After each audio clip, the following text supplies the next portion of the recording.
iHeart, get ready. Fantasy football is here. Welcome to the Scout Fantasy Show. ScoutFantasy.com is home to the Fantasy Football World Championships and the best players in the world. Real money winners giving their secrets to help you win. Now exclusively on iHeart. This is the Scout Fantasy Show with your host, the one, the only, Dr. Roto. It's Dr. Roto. Get out the insurance cards. Get out the copay. The office is open, my friends. And it is time now for the Super Bowl preview. That's how we roll. It's a Super Bowl weekend. So, first of all, I don't know what Super Bowl traditions you have in your house, but whether you're going to a party or friends or just staying at home, I hope you enjoy the Super Bowl. I don't really have many Super Bowl traditions. I got to be quite honest with you.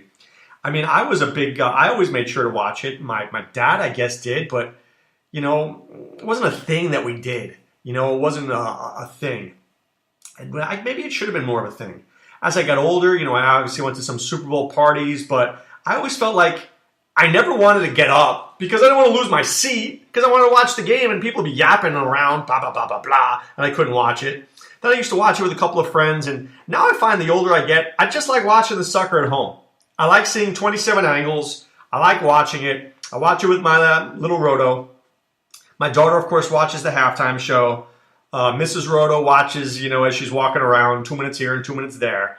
I don't think she's against it, but I don't think she's for it either. You know, if it's there, so be it. But, I mean, she'll probably watch Tom Brady if I tell her it's like 2 minutes to go. She'll be like, all right, whatever. But I hope you have your own Super Bowl traditions, and I hope you get to enjoy them. I think the Super Bowl is a great day. I do. And I remember, first Super Bowls I remember was Pittsburgh Steelers and Dallas Cowboys. Lynn Swann and Franco Harris and Terry Bradshaw. And then, of course, remember the Giants having such great luck. And the Buffalo Bills with such bad luck. So many Super Bowls coming and going. You know, the Redskins, Denver, and Green Bay. It's been great over the years. So we are looking now at a dynasty team. The Patriots are a dynasty. And they are obviously the best team in the AFC. I mean, even if you're a Steelers fan or a Chiefs fan or a Titans fan, or a Jaguar fan, you have to believe. You have to believe the Patriots are the best team in the AFC because they are. Clearly they are. Will it last forever? Well, Tom Brady may last. It depends how long Tom Brady lasts for. Tom Brady... I used to think Peyton Manning was the greatest regular season quarterback to have lived. And I still might argue that. And I used to think that Joe Montana was the greatest playoff quarterback. But I think Tom Brady's the best. Tom Brady's the best. He's been doing it forever. And he just does it at such a high level. And he seems like he's getting better with age. You know, I joke I'm breaking down half the time. Tom Brady's getting better. Unreal what this guy's doing. So how do the New England Patriots deal with the Eagles? They got to get rid of the ball quickly. They have to get rid of the ball quickly. You can't hold the ball on the Eagles. Firstly, the Eagles have a very good run defense. Very good run defense. So I don't see anybody, Lewis, Burkhead, White, Gillislee, Bolden. I think between the entire team they get 20 carries. I don't think any one player gets 20 carries. I really don't. I think the Eagles will stop them. I think Brady is going to have to throw the ball early and often. Many, many short throws, quick timing throws. Why? Because you can't risk getting sacked. And the Eagles have a really great defensive front. And the way to beat the Patriots, as we've discussed throughout the week on SiriusXM Fantasy Sports Radio, is how the Giants did it. You get 4 guys up front who rush the crap out of the passer, and you get 7 guys in the back who hit those receivers every time they touch the ball. Bam! You don't play around. You pop them. Because you want them to know the next time they touch the ball, bam! Popped again. Right? And maybe they'll fumble it. Maybe they won't catch it. I don't know. But that's what you have to do. Has Brandon Cooks been in this moment before? No. He gets the ball. Boom! He doesn't make that catch in the second half, right? You impose your will early so you can impose it late. That is what the Eagles have to do. That is NFC East football. That is NFC East football. Now, we don't want to play dirty. We don't want to have dirty hits. We want good, clean, tough hits. That's what you want. It's exactly what you want. So Brady's going to have to throw the ball short to James White, Rex Burkhead, Danny Amendola, Deion Lewis.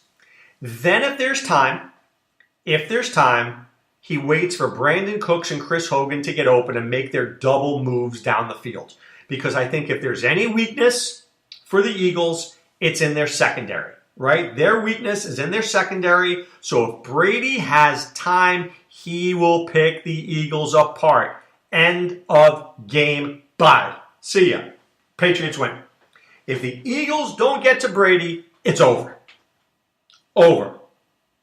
The next decision the Eagles have to make is do you play zone defense? Because if you do, Brady will pick you apart. Or do you play man-to-man? If you play man-to-man, Cooks and Gronkowski will pick you apart. You got issues. They are a very tough matchup. And somebody said, Jim Hackett from WEEI had a very great comment today. If the Patriots lose somebody, they don't just replace the player. They change their offense. So Chris Hogan goes down, they find somebody else, and they figure out how to run an offense, right? And they do things that you're not expecting. So the Patriots are going to have to kick the ball well. Gostkowski is going to probably get a lot of situations there. Brady's going to have to move the ball. They're going to have to take their chances downfield. A lot of short passes. Keep moving the football.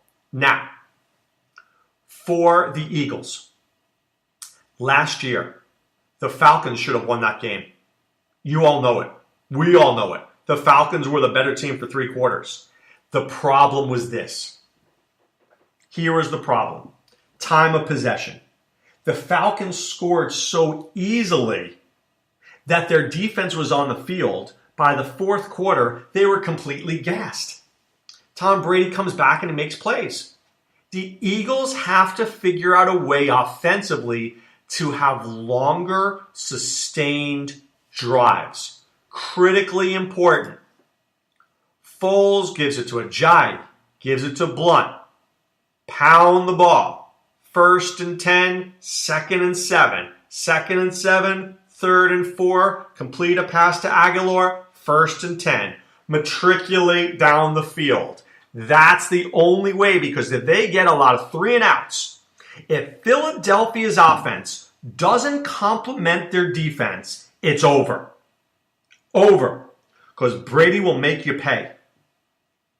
So what happens is the Eagles have to get some drives. They've got to give the defense time to, relax, take a break, take a breather. Because they're on the field too much, it's going to be over. Because the Philadelphia Eagles' advantage is that they have such a good defense. That's their advantage in this game. See, the Patriots don't have a great defense. The Eagles have a good offensive line. So the Eagles have to take advantage. Keep the Patriots' defense on the field as much as possible. That's going to be the key to the game. Keep them on the field as much as possible, and on defense, pressure the heck out of Tom Brady. If you do those 2 things, you might escape with a win. Go to Alshon Jeffrey. Go to Nelson Aguilar. Go to Torrey Smith. Find Zach Ertz. Have Jake Elliott kick some field goals. Make some plays with Corey Clement. Run, read, pass, option, whatever Foles has to do. Short passes down the field. Don't take unnecessary chances. Just enough to push the New England back on their heels. Just enough. I really think a key to the Eagles game is going to be Jake Elliott. I believe that. Because the Patriots have a bend, don't break defense. Right? They'll let up points, but not too many points. They'll let up a field goal, maybe not a touchdown. Here's the problem. If the Patriots are winning, do you think the Eagles are designed to be a comeback team? I don't see it. I don't see it at all. So if New England's winning going into the 4th quarter, I think this game is over. The only way the Eagles win is if the Eagles are winning going into the 4th quarter and they can make a couple of plays in the 4th quarter. But this game could be over by the time Justin Timberlake's out there.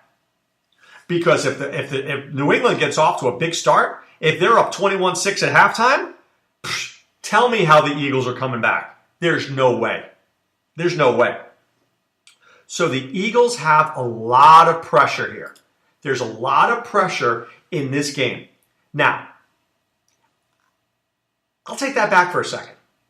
I think the Eagles have pressure because they have to run the ball effectively. They have to keep the offense on the field, and they have to pressure Tom Brady. So I stand by that.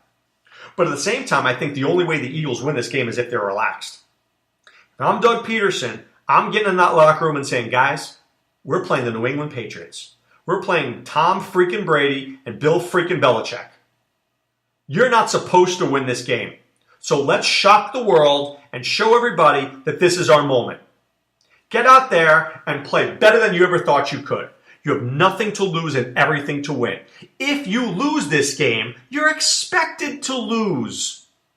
Your quarterback's not there. It's Brady, it's Belichick. But if you win, you're heroes for the rest of your life. So that in itself should allow you to go in there and not have that pressure. So there's pressure to succeed, but it's not that pressure to win. Right? Because this is a big game. It's a big moment. It's very hard to be in the Super Bowl with the extended half times, with all the people taking pictures, with all the hoopla and the 17-minute national anthems and all these things that happen. It's easy to lose focus. The Eagles can't lose focus. You lose focus, you lose the game. For the Eagles, if they're going to win, I think if the Eagles win, my prediction is the defensive player will be the MVP.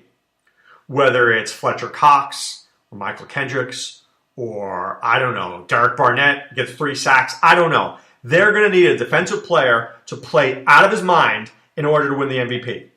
For the New England Patriots, Tom Brady, maybe James White or Brandon Cooks or Gronkowski, but they'll always give it to Brady because Brady got those guys the football. Right? Brady throws it, they catch it. Unless Brandon Cooks does something where Brady throws a 2-yard pass and Cooks makes it an 82-yard touchdown. Something like that. But otherwise, it's Brady. So I think this is an intriguing game. What will I be watching for? Pressure, pressure, pressure, pressure. I know that if New England wins the coin toss, they're going to elect the second half. Right? I'm looking to see that the Eagles have sustained drives from the beginning and they pressure the heck out of Brady and they hit those receivers. And what am I looking for Brady? I'm looking for Brady to get rid of the football in 2 seconds or less. If he's getting rid of that football in 2 seconds or less, and you know what Brady says to his offensive line? Give me 2 seconds and I'll make a play. That's all I need for you. 1, 2, boom. 1, 2, boom. We win a Super Bowl. You know what? I think anybody can block somebody else for 2 seconds. It's pretty exciting stuff. So my prediction, New England 23-20. I think New England wins this game, but I think that the Eagles, I'll take the points. I think this could, if it goes any way, it could be New England in a rout. I don't see an Eagle rout. Eagles could win. That's true. But if the Eagles win, I think it's going to be close. I think if New England wins, it'll either be close or a real rout. But I'll go with a close game there. New England always seems to have close games in the Super Bowl. But, hey, at the end of the day, because I don't really have a rooting interest here, it's hard for me to root for the Eagles because I grew up a Giant fan. And, the Patriots, I'm just tired of them already. So I respect them, but I'm done. So what can I tell you? I can tell you is I'm rooting for a good game. That's what I'm rooting for. I'm rooting for the players winning on the field. I'm rooting that it's a great highlight reel, that it's no stupid penalties causing a victory here, and that the players win the game on the field. That's all we can ask for. That's really all we can ask for. You know what else we could ask for? Some winning money in DFS. And you're going to do that by going to scoutdfs.com. You go there, you get a free week trial, see how it is, see if it works for you, and if it does, maybe you'll be my rich friend. I could use another rich friend. I could use a loan. What the heck? All right, but right now it's time to put away the insurance cards, put away the copay. The office is closed, my friends. Enjoy the Super Bowl. You know that I will. We'll be watching it very closely. And, of course, we'll recap it on Monday. So this is Dr. Roto saying, be well, take care. Thanks for listening to the Scout Fantasy Show. There's never been a better time to join the Scout Army. Visit scoutfantasy.com. Use the promo ROTO for 2 months free. And don't forget, fantasy players, please thumbs up the podcast on the iHeart app. See you next time. Go Scouts!